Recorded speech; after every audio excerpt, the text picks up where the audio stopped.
कोई भी जानकारी हासिल करनी हो या दुनिया के किसी भी कोने में बैठे हो, किसी अपने से गुफ्तगू करनी हो, यह सब संभव हो पाया है संचार के साधन मोबाइल फोन से। आज शिक्षा, बिजनेस, मनोरंजन के लिए मोबाइल का उपयोग किया जाता है। इस चमत्कारी यंत्र से हर कोई काम आसान हो गया है। कैलकुलेटर हो, अलार्म हो या किसी भी चीज का भुगतान करना हो, हर काम मोबाइल फोन आसान कर देता है। आज 3 अप्रैल है और आज ही के दिन 1973 में पहली बार मोबाइल फ़ोन का इस्तेमाल किया गया था। मोबाइल के बिना आज की दुनिया की कल्पना ही नहीं की जा सकती। इन दो आविष्कारों ने जैसे दूरसंचार और सूचना प्रौद्योगिकी की सूरत ही बदल कर रख दी। 3 अप्रैल 1973 में मार्टिन कूपर ने हैंड हेल्ड मोबाइल फ़ोन से बेल लैब्स के जोएल एस एंजल को पहली बार फ़ोन किया था।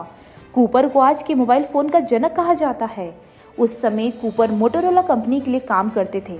अमेरिका में कार फ़ोन का इस्तेमाल तो 1930 से ही हो रहा था, लेकिन हैंडल फ़ोन का इस्तेमाल 3 अप्रैल को पहली बार कूपर ने किया था। जैसे आपको पता है अभी जो छोटे छोटे बच्चे हैं, आजकल के युवाओं है, वो फ़ोन का बहुत मिसयूज़ भी करते हैं और यूज़ भी करते हैं, है ना।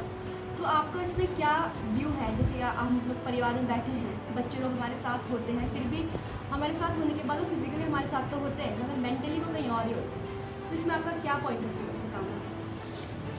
तकनीक का प्रयोग हमेशा समाज के लिए दोनों पक्षों के साथ आगे बढ़ता है।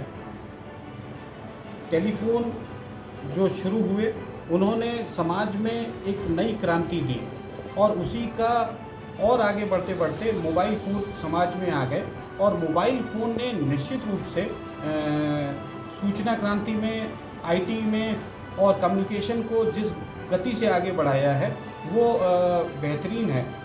एक समय ऐसा था कि मोबाइल धारकों की संख्या बहुत सीमित थी और अब आज के समय में वो पूरे विश्व में एक बड़ी भारी संख्या इसका प्रयोग कर रही है। जहाँ तक पक्ष अगर हम देखते हैं कि तकनीक का प्रयोग और दुरुपयोग, निश्चित रूप से दोनों पक्ष हमारे सामने हैं। प्रयोग की दृष्टि से अगर हम देखते हैं तो निश्चित रूप से आज के समय में मोबाइल ने उन चीज़ों को इतना सरल कर दिया है, कम्युनिकेशन इतना स्पीडी कर दिया है और समाज को जानकारी के स्तर को बढ़ा दिया है कि गूगल जो आपको सर्च करने में, सर्च इंजन पर जाके सर्च करने में बहुत समय लगता है, तो वो आपके हाथ में ताकत है। हाँ, पर इस ताकत का प्रयोग सीमित हो।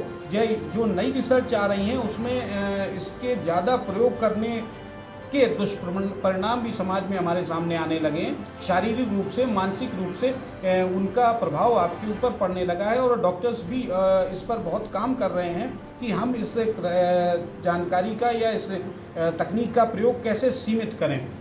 दुरुपयोग की दृष्टि से मैं अब देखता हूँ युवा पीढ़ी, बच्चे, जो छोटे छोटे बच्चे जो इसका प्रयोग कर रहे हैं, विशेषकर 8 से 10 साल तक के बच्चे, जो माता पिता परिवार के सदस्य उनको मोबाइल हाथ में दे देते हैं और वो खेलने लगते हैं, तो वो कहीं ना कहीं व्यवस्था को डैमेज कर रहे हैं, क्योंकि आँखों की दृष्टि से उनकी बहुत नाजुक होती हैं और उनको वर्तमान में मोबाइल की आवश्यकता नहीं होती, पर वो एक खेल की दृष्टि से लेने लगे और वो लंबे समय में उनको नुकसान करेंगी।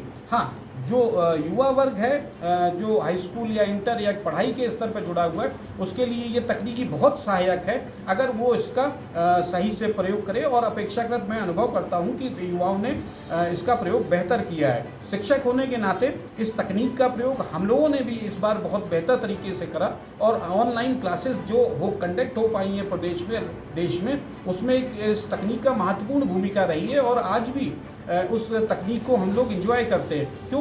क्योंकि आप एग्ज़ाम्स चल रहे हैं और आज भी आप अगर क्लास बच्चों से कनेक्ट हो रहे हैं तो आप एक लिंक के थ्रू शाम को क्लास में चर्चा कर सकते हैं। तो निश्चित रूप से ये वरदान भी है, अभिशाप भी है। हमें ये चुनना पड़ेगा कि इस वरदान को हम बनाए रखें, ये हमारे लिए अभिशाप के रूप में सामने ना आए।